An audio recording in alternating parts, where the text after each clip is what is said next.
Hello friends. आज हम आपके साथ बहुत ही इम्पोर्टेंट जो टॉपिक शेयर करने जा रहे हैं वो ये है कि how to save long term capital gain tax on sale of residential property. As you all are aware that we all have the residential property and sometimes we have to sell it for various reasons.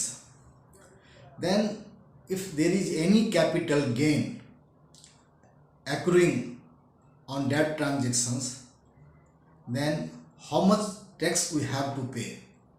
So this video is all about the taxations aspect of the capital gain on sale of residential house property.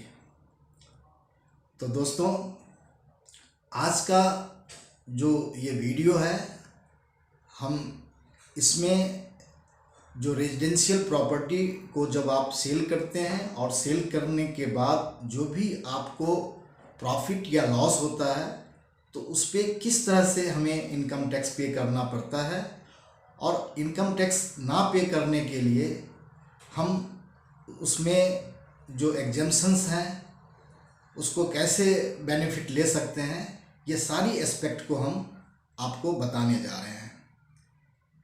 तो इस video को आप and तक ज़रूर देखें ताकि आपको हर एक एस्पेक्ट को अच्छे तरीके से समझ सकें और जब भी आप कभी भी इस तरह की कोई ट्रांजैक्शंस करते हैं तो आपको किसी तरह के कोई भी टैक्स रिलेटेड इश्यूज़ को फेस न करना पड़े। तो सबसे पहले हम ये बताना चाहेंगे कि इनकम टैक्स के लॉ ने रेजिडेंशियल प्रॉपर्टी को कैपिटल एसेट के डेफिनेशन में इंक्लूड किया हुआ है।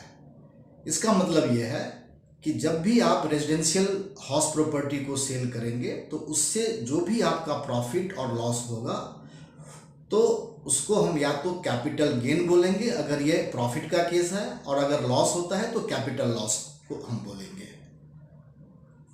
फर्दर कैपिटल गेन को भी दो तरीके से हम समझ सकते हैं। एक है लॉन्ग टर्म कैपिटल गेन और दूसरा है शॉर्ट टर्म कैपिटल गेन। तो ये लॉन्ग टर्म कैपिटल गेन और शॉर्ट टर्म कैपिटल गेन का जो डिस्टिंक्शंस है कि इसके अंतर को समझने के लिए ये जानना जरूरी है कि उस एसेट को आपने कितने पीरियड के लिए होल्ड किया है। तो अभी गवर्नमेंट ने ये कहा है और ये रूल नोटिफाई किया है कि अगर आपके पास कोई भी रेजिडेंशियल प्रॉपर्टी है और अगर आप उसको 24 महीने यानी कि 2 साल तक होल्ड करते हो और उसके बाद जब उसको आप सेल करेंगे तो उस पे जो प्रॉफिट या लॉस होगा वो लॉन्ग टर्म कैपिटल गेन और लॉस के कवर में आएगा। और अगर 24 महीने से पहले अगर आपने कोई प्रॉपर्टी सेल और परचेज किया है तो वो शॉर्ट टर्म प्रॉफिट या लॉस के अंदर आएगा। तो जो भी इनकम टैक्स के बेनिफिट्स हैं वो सिर्फ लॉन्ग टर्म के केसेस में हैं, शॉर्ट टर्म के केसेस में आपको किसी तरह की बेनिफिट्स नहीं है। इसलिए हम अभी जो भी चीज़ें आपको बताने जा रहे हैं वो लॉन्ग टर्म प्रॉफिट के केस में बताने जा रहे हैं। तो अब इसमें बेनिफिट लेने का जो सबसे पहला स्टेप है वो है इंडेक्सेशन। तो लॉन्ग टर्म प्रॉपर्टी के केस में गवर्नमेंट ने आपको एक इंडेक्सेशन का बेनिफिट दिया है। इंडेक्सेशन का बेनिफिट नॉर्मली जो इन्फ्लेशन को फैक्टरिंग करते हुए गवर्नमेंट उसको एक कॉस्ट इन्फ्लेशन इंडेक्स जिसको CII बोलते हैं वो गवर्नमेंट हर फाइनेंशियल ईयर नोटिफाई करता है। और अभी का जो प्रेजेंट लॉ है उसके अकॉर्डिंग कैपिटल गेन के लिए जो कॉस्ट इन्फ्लेशन इंडेक्स है उसका बेस ईयर फाइनेंशियल ईयर 2000 और 2001 लिया है जिसका CII 100 है। और अभी का जो करंट फाइनेंशियल ईयर है जो फाइनेंशियल ईयर 21 और 22 है उसके लिए जो गवर्नमेंट ने CII नोटिफाई किया है वो 317 है। इसका मतलब कि अगर आपने आज से 20 साल पहले कोई भी प्रॉपर्टी ली है तो उसकी वैल्यूएशंस का जो फर्क आ गया that is increased by 3.17 times, यानी जो 2000 और 2001 के बीच में अगर उसकी वैल्यू 100 थी तो आज की उसकी वैल्यू गवर्नमेंट कहता है कि 317 हो गया, due to the cost inflation, right. अब हम आपको इस एग्जाम्पल के थ्रू आपको समझाने की कोशिश करते हैं कि अगर मान लो आपने ये कोई भी प्रॉपर्टी 2001 में 10 लाख की खरीदी और आज के डेट में अगर आप उस प्रॉपर्टी को 1 करोड़ में सेल करना चाहते हो तो आपका इंडेक्सेशन कितना होगा। तो 10 लाख जो आपका 2001 में था, जिस टाइम आपका CII का इंडेक्स 100 था और आज के डेट में CII जो है 317 है, तो आज जो इंडेक्स जो प्राइसिंग है आपका परचेज वो आपका हो गया 31,70,000। इसका मतलब आपने ओरिजिनली उस प्रॉपर्टी को 10 लाख में परचेज किया, लेकिन गवर्नमेंट कहता है, इनकम टैक्स कहता है कि हम आपकी परचेज प्राइस 10 लाख ना मान करके हम आपकी प्राइस को 31,70,000 देंगे और उसके अकॉर्डिंग जो आपका कैपिटल गेन बनेगा उस पर हम आपसे टैक्स लेंगे। तो यहाँ पे जो 31,70,000 और ओरिजिनल परचेज प्राइस जो 10 लाख था, तो उन दोनों का जो डिफरेंशियल अमाउंट है 21,70,000, वो आपको इंडेक्स की वजह से जो कैपिटल गेन बन रहा है उसका बेनिफिट आपको स्टेट वे आपको गवर्नमेंट ने दे दिया। तो ये है इंडेक्सेशन का बेनिफिट। अब दूसरा जो एस्पेक्ट हम बताएंगे कि टैक्स रेट क्या होता है लॉन्ग टर्म कैपिटल गेन का। तो लॉन्ग टर्म कैपिटल गेन का प्रॉपर्टी के ट्रांजेक्शन में फ्लैट 20% का रखा गया है। अब जो तीसरा सबसे इम्पोर्टेंट जो एस्पेक्ट है कि अगर आपने कोई भी प्रॉपर्टी सेल किया है और आपका इंटेंशन है कि हम एक कोई नई प्रॉपर्टी को परचेज करें, तो आप कैपिटल गेन टैक्स को बचा सकते हो। उसके लिए गवर्नमेंट ने 2 तरह के क्राइटेरिया रखा है।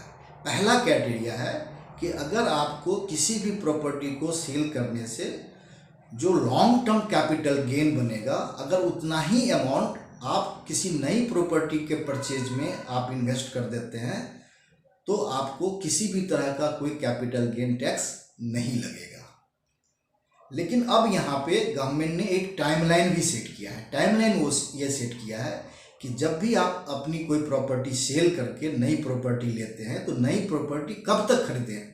तो नई प्रॉपर्टी खरीदने के लिए 3 तरह के टाइमलाइंस को सेट किया है। पहला टाइमलाइन ये किया है कि अगर आपने प्रॉपर्टी बेचने से पहले ही नई प्रॉपर्टी का सौदा कर लिया है तो आप 1 साल पहले तक प्रॉपर्टी खरीद सकते हो, और अगर आपने प्रॉपर्टी बेचने के बाद नई प्रॉपर्टी लेना चाहते हो तो अगले 2 साल का आपको टाइम लिमिट मिलता है। और अगर आप चाहते हो कि नहीं हम कोई अंडर कंस्ट्रक्शन प्रॉपर्टी ले, ये हो सकता है बिल्डर की प्रॉपर्टी और दूसरा हो सकता है कि आपके अपने प्लॉट लेकर के उस पर कंस्ट्रक्शन कराएं, तो गवर्नमेंट इसके लिए 3 इयर्स का टाइमलाइन देता है। तो ये तो रही बात कि जो हम पुरानी प्रॉपर्टी को सेल करके नई प्रॉपर्टी लेना चाहें तो नई प्रॉपर्टी कितने टाइमलाइन के भीतर लेनी है और कितना अमाउंट इन्वेस्ट करना है ताकि आपको कैपिटल गेन का पूरा बेनिफिट आपको सही तरीके से मिल जाए। अब होता क्या है कि कई बार जब आप अपनी प्रॉपर्टी को सेल करते हैं तो हम कई बार आइडेंटिफाई नहीं कर पाते कि हमने जो नई प्रॉपर्टी लेनी है वो नई प्रॉपर्टी कहाँ पे ले नहीं ले। तो हो सकता है इन चीज़ों में आपका एक टाइम लग सकता है। तो गवर्नमेंट ने कहा कि अगर आपको टाइम लगता है तो कोई बात नहीं है, आपका जितना कैपिटल गेन बना पुरानी प्रॉपर्टी के ऊपर, उस कैपिटल गेन को आप किसी भी बैंक में एक कैपिटल गेन अकाउंट होता है, उस अकाउंट में आप सारे पैसे को डिपॉजिट करा दो, और जब भी आपको नई प्रॉपर्टी खरीदना है तो आप उस अकाउंट से विड्रॉ करके नई प्रॉपर्टी आप खरीद लें, जैसा कि आपको 2 साल और 3 साल का टाइम लिमिट मिला हुआ है। तो अगर इस पीरियड के दरमियान अगर आप वो सारा अमाउंट से प्रॉपर्टी परचेज कर लेते हैं तो भी आपको कैपिटल गेन का बेनिफिट मिल सकता है। अब कई ऐसे टैक्स पेयर हैं जिनको नई प्रॉपर्टी खरीदने का कोई इंटेंशन नहीं है, फिर भी वो चाहते हैं कि हमारा टैक्स सेव हो। तब आप बॉन्ड का ऑप्शन ले सकते हैं, जो कि इनकम टैक्स का सेक्शन 54 EC प्रेस्क्राइब करता है। और गवर्नमेंट ने इसके लिए NHAI बॉन्ड है और REC बॉन्ड है। उस बॉन्ड में आप मैक्सिमम 50 लाख रुपया डिपॉजिट कर सकते हैं। 50 लाख तक आप डिपॉजिट करेंगे तो आपको किसी भी तरह का टैक्स नहीं लगेगा।